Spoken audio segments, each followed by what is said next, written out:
À l'occasion du 60e anniversaire du quotidien Le Devoir, on avait pu lire de nombreux reportages rédigés dans l'atmosphère assez particulière des événements d'octobre. Ces reportages sont maintenant publiés par les éditions Urtubise HMH sous le titre Le Québec qui se fait, sous la direction de M. Claude Ryan, également directeur du journal Le Devoir. Monsieur Ryan, vous avez dit le Québec se fait, mais, avec des points de suspension, laborieusement. Parfois, on a l'impression de faire un pas en avant et 2 pas en arrière. Alors, un pas en avant puis 2 en arrière, on n'avance pas vite. Il se fait lentement. Oui, à l'occasion de la crise d'octobre, beaucoup de gens avaient une interprétation un peu cataclysmique des événements. Ils s'imaginaient que c'était un désastre irréparable et qui nous conduisait tout droit vers des catastrophes innommables. Nous autres, au Devoir, nous avions plutôt l'impression d'une phase nouvelle dans ce Québec qui se fait. C'est un pays, un peuple qui est en voie de se faire, qui traverse, pour arriver à son destin, beaucoup de crises, beaucoup de difficultés. Et nous avons voulu, à la suite des grands événements d'octobre dernier, faire le point sur les grands secteurs de la vie collective et nous demander où nous en étions dans chaque secteur. Mais quels sont ces 2 pas en arrière? Parfois, vous adoptez une très bonne législation, par exemple, dans le domaine du syndicalisme. Je vais vous donner un exemple concret. Lorsque nous avons décidé collectivement que le droit de grève pourrait exister dans le secteur public, tous les éditorialistes à ce moment-là, y compris celui qui vous parle, ont applaudi des 2 mains. Mais lorsque les syndicats ont commencé à se servir, parfois inconsidérément, de ce droit qui leur avait été donné, nous avons été les premiers à réclamer que des lois spéciales soient adoptées afin que ce droit ne soit pas exercé de manière absolue. Alors, mais les syndicats ont eu l'impression à ce moment-là qu'après avoir fait un pas en avant, nous avions fait 2, 3, 4 pas en arrière. Mais c'est inévitable lorsque vous adoptez des réformes à partir d'un point de vue plutôt théorique. Dès que vous voulez les faire fonctionner dans la pratique, vous découvrez des obstacles qui vous induisent souvent à faire des reculs que vous n'aviez pas prévus. Et la tâche de l'observateur à ce moment-là, c'est de se demander, mais ce bilan de recul et de progrès apparent, est-ce que finalement ça nous fait progresser ou si nous restons à la même place? Prenez le secteur économique. Quand on a créé la SGF, enthousiasme général. Pour garder l'affaire 7 ou 8 ans après, beaucoup disent, mais finalement, nous avons reculé.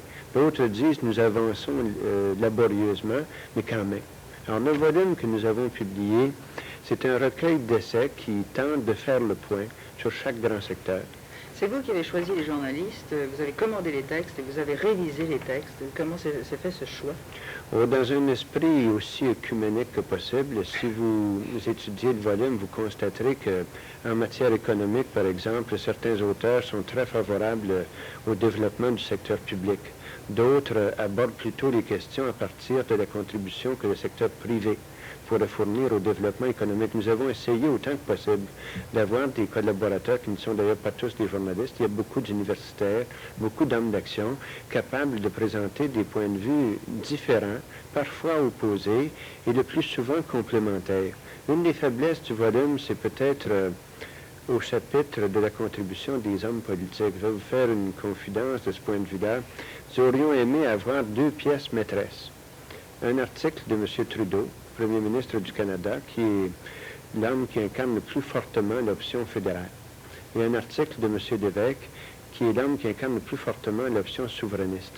À tout seigneur, tout honneur, nous avons commencé par inviter M. Trudeau, et il a refusé, faute de temps. Il a considéré l'invitation sérieusement, je pense bien, et il nous a finalement laissé savoir qu'il ne pouvait pas. À ce moment-là, nous ne pouvions pas facilement inviter M. Lévesque parce que tous les partisans d'une option fédérale le moindrement rigide auraient pensé que nous faisions un choix préconçu, favorisions un peu malicieusement une option plutôt que l'autre, alors que ce n'était pas notre intention. Nous avons renoncé à ces contributions politiques à cause de notre bon ami M. Trudeau. Et vous, par exemple, M. Claude Ryan, vous êtes totalement dans l'actualité quotidienne et vous êtes difficile d'être objectif. Moi, je pense à la révision des textes. Comment vous pouvez être objectif?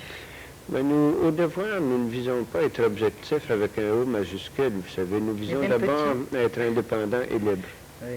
Et je pense que ce sont les 2 meilleures voies qui sont susceptibles de vous conduire à une certaine objectivité. Si vous êtes indépendant de toutes les puissances établies, que vous parliez de façon libre à partir de vos convictions à vous, et non pas de celles des autres et de celles auxquelles vous voudriez essayer de plaire. Je pense que c'est une des façons les plus sûres d'arriver à un degré d'objectivité satisfaisant, mais l'objectivité complète ne s'atteint surtout dans le monde complexe d'aujourd'hui qu'avec l'apport de plusieurs perspectives, de plusieurs points d'approche différents. Nous autres, nous sommes une de ces manières de voir la réalité qui se présente au public canadien de nos jours. Nous estimons qu'elle est bonne à cause de son indépendance et de sa liberté, mais nous ne prétendons pas qu'elle soit la seule vraie, ni la seule objective, ni même toujours objective. Parfois, il faut être tout le contraire de l'objectivité. Si un homme public ou un gouvernement fait mal, l'objectivité vous commande, à mon point de vue, non pas d'être doux, tendre ou patient à son endroit, mais d'être dur, très vigoureux. Alors, l'homme qui reçoit la critique se dit, le devoir n'est pas objectif aujourd'hui, mais nous autres, nous estimons que ce sont peut-être les moments où nous sommes le plus. Le Québec qui se fait, c'est quand même un petit peu hier, parce que c'était juste après les événements d'octobre, peu de temps après. Vous avez l'impression qu'il y a encore beaucoup de lecteurs qui sont intéressés aux événements d'octobre? Dans le public, rejoint le devoir beaucoup.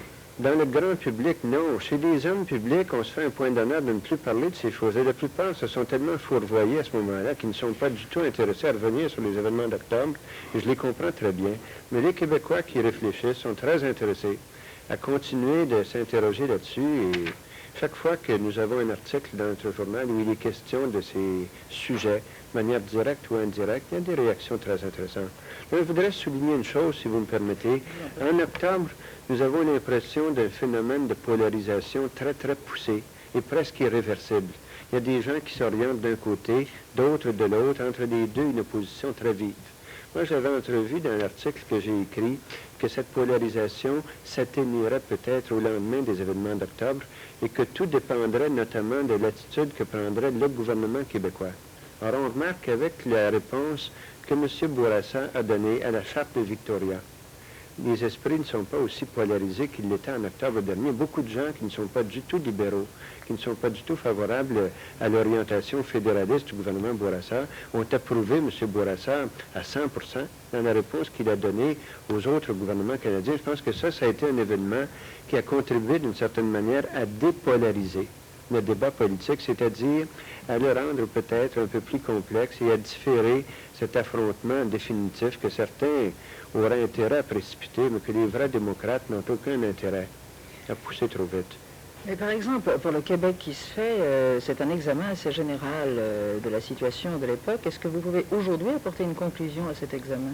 Non, pas encore. Je pense que, en ce qui me touche, je posais le problème au début du volume, les deux nations. Nous avons deux nations au Canada.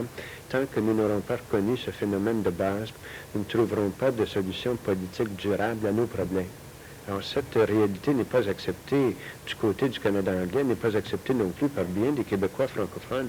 Je crois que nous allons vers un moment où il faudra prendre une position claire et ferme là-dessus. Ce ne sera pas cette année, ce sera peut-être en 1973 ou 1974. Je pense que la prochaine élection québécoise sera peut-être un rendez-vous très important à ce point de vue-là, mais à moins d'une crise tout à fait imprévue comme celle d'octobre dernier, je ne prévois pas d'enjeu ou de confrontation majeure avant 2 ou 3 ans. Je pense que c'est une période qui nous est donnée pour continuer de réfléchir, de préciser nos points de vue. C'est ce que nous essayons de faire au journal. Nous ne sommes pas du tout intéressés à précipiter une option pour laquelle nous pouvons nous accorder encore un délai d'1 ou 2 ans de réflexion. Alors comment vous voyez le Québec de demain d'ici 3 ans? Je le vois, une chose qui se dégage clairement de ce volume, s'affirmant de plus en plus dans sa spécificité, dans son caractère distinct, dans sa personnalité originale, dans ses aspirations qui le distinguent des autres parties du Canada. Est-ce que cela le conduira à chercher un jour son salut ou son destin dans la voie d'une souveraineté complète?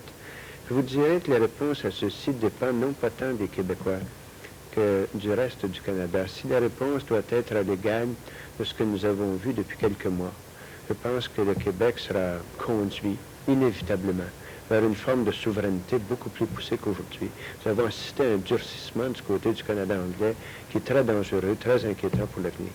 En somme, le Québec qui se fait va encore se faire. Je crois que c'est inévitable, inéluctable, c'est inscrit dans son destin. Monsieur Claude Rayonne, merci. Et je rappelle le titre du livre « Le Québec qui se fait » aux éditions Urtubise, HMH. Merci.